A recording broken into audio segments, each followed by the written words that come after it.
Hello students, मैं CS Sharma, your physics faculty. Upon capacitor chapter पढ़ रहे थे और उसमें अपन ने पैरेलल प्लेट कैपेसिटर के बारे में स्टडी किया था। अपन ने पैरेलल प्लेट कैपेसिटर की कैपेसिटेंस निकाली। अगर पैरेलल प्लेट कैपेसिटर की प्लेट्स के बीच में कोई भी मीडियम नहीं होता है तो जो कैपेसिटेंस निकल के आती है वो निकल के आती है एप्सिलॉन नॉट A/d।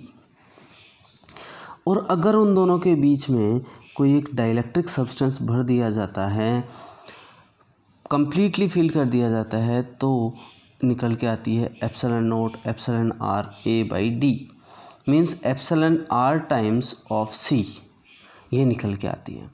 लेकिन एक पॉसिबिलिटी ऐसी भी बनती है कि ये जो डाइलेक्ट्रिक सब्सटेंस जो कंप्लीटली फिल किया गया था वो डाइलेक्ट्रिक सब्सटेंस पार्शियली फिल कर दिया जाए। मतलब इन प्लेट्स के बीच में कुछ डिस्टेंस तक तो वैक्यूम हो और कुछ डिस्टेंस तक क्या हो, डाइलेक्ट्रिक सब्सटेंस हो। और ऐसी भी पॉसिबिलिटी है कि एक से ज़्यादा डाइलेक्ट्रिक सब्सटेंस भी भर दिए जाएं जिनकी एप्सिलॉन r या डाइलेक्ट्रिक कांस्टेंट जो हो वो अलग अलग हो। तो बहुत सारी पॉसिबिलिटीज़ बनती है, उन्हीं के बारे में अपन आज स्टडी करने वाले हैं।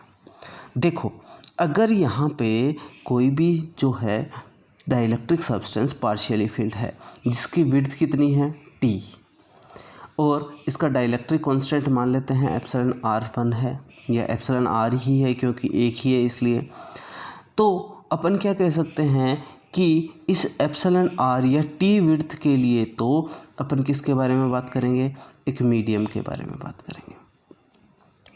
मीडियम के बारे में बात करेंगे तो यहाँ पर इलेक्ट्रिक फील्ड भी मीडियम के कारण ही आएगा और इलेक्ट्रिक पोटेंशियल भी जो है वो मीडियम का ही आएगा।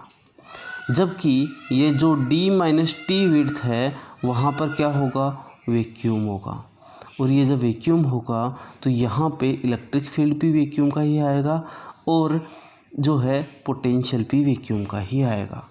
तो अपन क्या कह सकते हैं कि नेट पोटेंशियल अगर अपन को निकालना हो तो पोटेंशियल दोनों का क्या कर देंगे, अपन ऐड कर देंगे। क्यों? क्योंकि पोटेंशियल कैसी क्वांटिटी है, स्केलर क्वांटिटी है। तो अपन क्या करेंगे, ऐसे मेथड्स में अपन को क्या करना है, अपन को मीडियम वाले जो रीजन है वहाँ का पोटेंशियल अलग से निकालना है और जो वैक्यूम वाला रीजन है उसका पोटेंशियल अलग से निकालना है और उन दोनों को ऐड कर देना है। क्योंकि मेरे को किसकी ज़रूरत है, C=Q/V फॉर्मूले से अपन क्या निकालते हैं, कैपेसिटेंस निकालते हैं। Q अपने को पता है, ये रहा Q। तो Q पता है अपन को, क्या निकालना है, पोटेंशियल बिटवीन द प्लेट्स। तो पोटेंशियल बिटवीन द प्लेट्स अपने पास में दो पार्ट में आया, एक तो पोटेंशियल इन मीडियम और पोटेंशियल इन वैक्यूम। तो दोनों को अपन क्या कर देंगे, ऐड कर देंगे, तो अपने पास में नेट पोटेंशियल निकल के आ जाएगा। तो पहला मेन मोटिव मेरा क्या है, वो है पोटेंशियल निकालना। अब जो पोटेंशियल निकालना है उसके बारे में अपन बात करते हैं। देखो, पोटेंशियल निकालें, कैसे निकालें पोटेंशियल। यहाँ पर देखो, ये +Q और -Q। अगर वैक्यूम है तो वहाँ पे E आउट आएगा जिसकी वैल्यू किसके बराबर होगी, σ/ε0।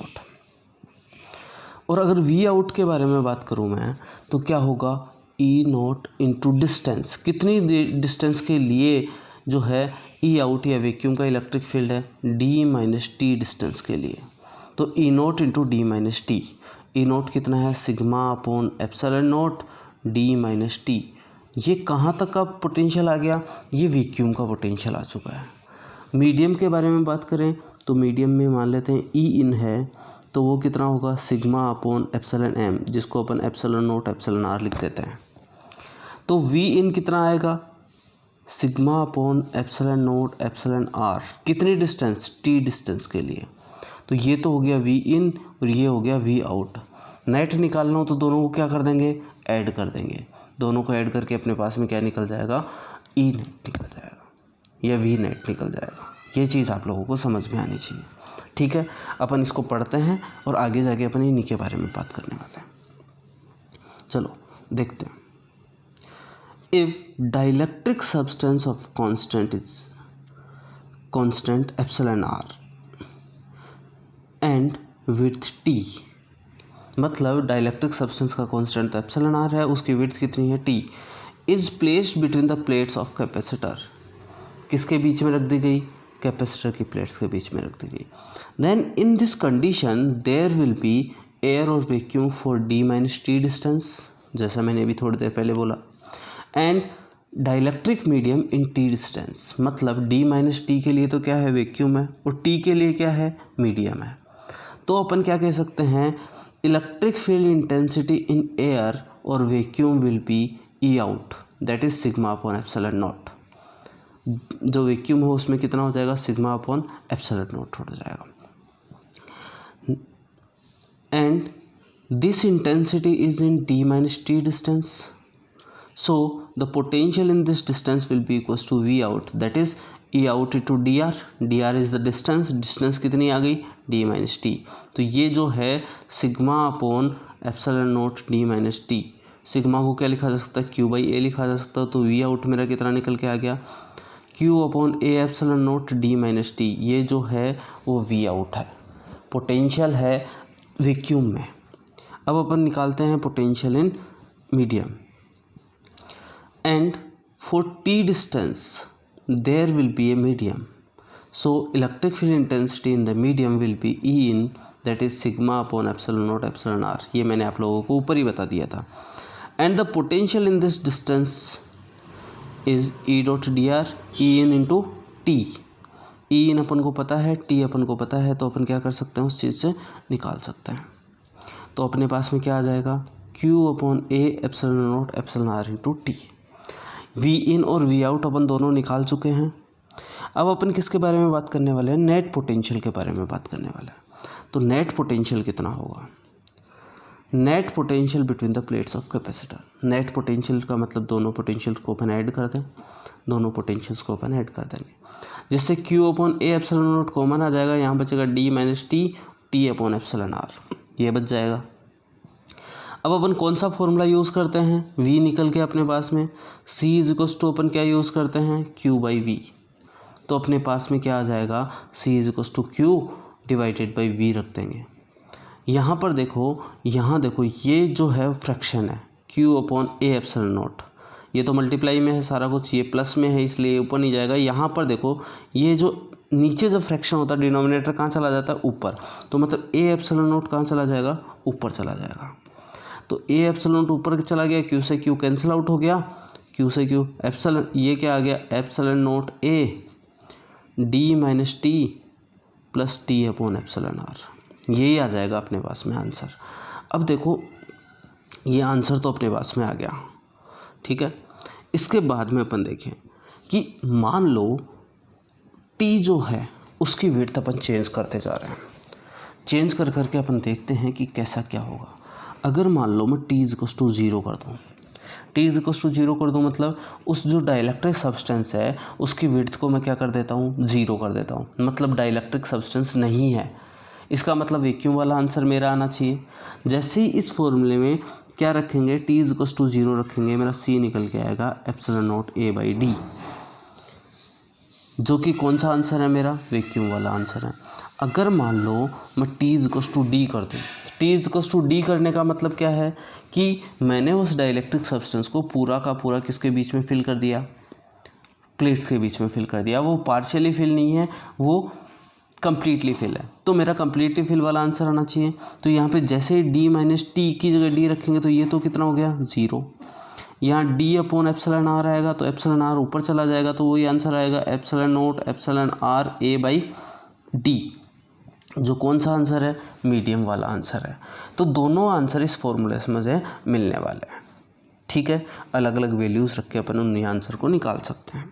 ये चीज़ आप लोगों को समझ में आ गई। अब तुम लोगों को इसमें बोल सकता है कि t इक्वल्स टू d/2 हो तो क्या होगा, t इक्वल्स टू 3d/4 हो तो क्या होगा, t इक्वल्स टू d/4 हो तो क्या होगा। वो सारी चीज़ें इस फॉर्मूले में अप्लाई करके t की वैल्यू रख के अपन निकाल सकते हैं। ये रही बात, एक डाइलेक्ट्रिक सब्सटेंस अगर प्लेस कर दिया जाए between the plates of capacitor. तो अब आगे अपन बात करते हैं कि एक से ज़्यादा अगर सब्सटेंस या डाइलेक्ट्रिक सब्सटेंस उसके बीच में भर दिए जाएं तो क्या होगा। देखो, if more than one substances of different widths and different dielectric constants placed between the plates of capacitor. मैंने क्या किया है, अब n डाइलेक्ट्रिक सब्सटेंस ले लिए और सबकी विड्थ भी अलग अलग है। जैसे मान लो पहला जो मैंने डाइलेक्ट्रिक सब्सटेंस लिया उसकी विड्थ थी T1 और उसका डाइलेक्ट्रिक कांस्टेंट था एप्सिलॉन R1। दूसरा था T2 epsilon R2, T3 epsilon R3। ये विड्थ है और ये क्या है, डाइलेक्ट्रिक सब्सटेंस है, डाइलेक्ट्रिक कांस्टेंट है। मतलब अपन ने n डाइलेक्ट्रिक सब्सटेंस भर दिए और सबकी विड्थ जो है वो अलग अलग है। तो अपने पास में क्या सॉल्यूशन है, वही सॉल्यूशन है। अपन क्या करेंगे, सबसे पहले वैक्यूम के लिए निकालेंगे E0 इंटू कितनी डिस्टेंस में वैक्यूम है, D माइनस ये जो सारी विड्थ जो जिन डाइलेक्ट्रिक सब्सटेंस ने वो कर रखी है उन सबको क्या कर दें, ऐड कर दें, T1 plus T2 plus Tn तक, ये सारा कुछ। और अगर मान लो V1 है पहले डाइलेक्ट्रिक सब्सटेंस के लिए तो वो क्या हो जाएगा, E1 इंटू T1। V2 कितना हो जाएगा, E2 इंटू T2। नेक्स्ट क्या हो जाएगा, E3 into T3, E4 into T4। ये सारी चीज़ें उसमें आ जाएंगी।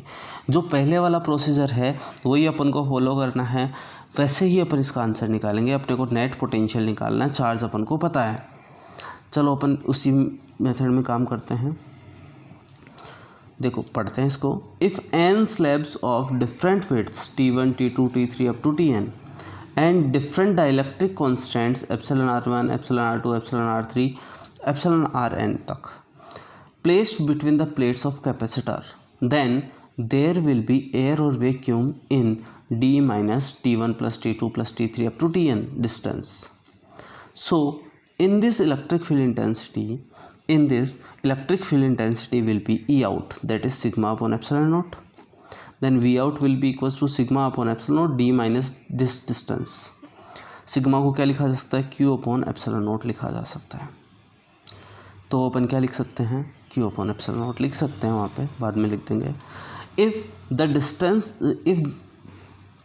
The medium one have width T1 and dielectric constant epsilon R1, width कितनी है, T1 है और डाइलेक्ट्रिक कांस्टेंट कितना उसका epsilon R1, then electric field intensity in this medium will be equals to E1, that is equals to sigma upon epsilon naught epsilon R1। यही करते हैं अपन, sigma upon epsilon naught epsilon R, तो यहाँ पे epsilon R1 आ जाएगा। तो इसके अकॉर्डिंग करस्पॉन्डिंगली पोटेंशियल कितना होगा, किससे मल्टीप्लाई कर दें, T1 से मल्टीप्लाई करते हैं, ये करस्पॉन्डिंग आ जाएगा। Similarly for medium T2, that is T2 और एप्सिलॉन R2 वाला था, तो इसके लिए क्या हो जाएगा, sigma upon epsilon naught epsilon R2। V2 क्या हो जाएगा, sigma upon epsilon naught epsilon R2 into T2। और En क्या हो जाएगा, sigma upon epsilon naught epsilon Rn, sigma upon epsilon naught epsilon Rn into Tn। ये सारी चीज़ें इसमें आ चुकी हैं।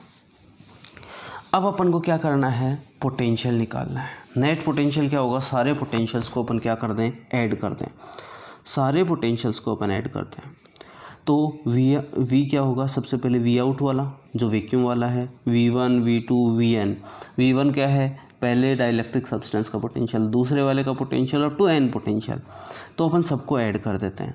देखो मैंने क्या लिखा, ये तो लिखा किसका, वैक्यूम वाला, ये लिखा V1 वाला, ये लिखा V2 वाला और ये Vn वाला, सबको लिख दिया। तो यहाँ पर सब में एक चीज़ को मैंने सिग्मा अपॉन एप्सिलॉन नॉट, बाद में सारी चीज़ें क्या आ जाएगी, वो आ जाएंगी। सिग्मा को क्या लिख दिया, Q upon A epsilon not लिख दिया और एज इट इज़ लिख दिया। देखो ये सारी चीज़ें मल्टीप्लिकेशन में हैं, डिवाइड में केवल क्या है, एप्सिलॉन नॉट ए। तो अपन जब फॉर्मूला लगाएंगे तो फॉर्मूले में क्या देखें अपन कि by the formula of capacitance C is equals to Q by V, V रखते हैं, Q upon A epsilon naught into this is in multiplication. तो एप्सिलॉन नॉट ए कहाँ चला जाएगा, ऊपर Q से Q कैंसिल आउट हो जाएगा, एप्सिलॉन नॉट ए ऊपर और ये वाली सारी चीज़ें यहाँ आ जाएगी। ये है अपना, बहुत सारे मीडियम डाल दिए जाएं तो इसका अपन अल्टरनेट मेथड भी पढ़ेंगे। अल्टरनेट मेथड अपन कहाँ पढ़ेंगे, जब अपन सीरीज कॉम्बिनेशन और पैरेलल कॉम्बिनेशन ऑफ कैपेसिटर पढ़ लेंगे, उस कंडीशन में अपन इनके बारे में बात करेंगे। तब अब ये थोड़ा सा इजी हो जाएगा, क्योंकि अभी तक अपन को वो सारी चीज़ें नहीं पता हैं, तो वहाँ के बाद में। लेकिन अगर तुम लोगों को कोई डिराइव करवाता है इस चीज़ को कैपेसिटेंस निकलवाने के लिए तो अपनी कोई इसी मेथड से करना पड़ता है, इसलिए अपन इस मेथड को पढ़ते हैं। अगली क्लास में अपन पढ़ेंगे जो है कॉम्बिनेशन ऑफ कैपेसिटर्स। उसके बाद में ये सारी चीज़ें थोड़ी सी इजी और हो जाएंगी। ठीक है, थैंक यू।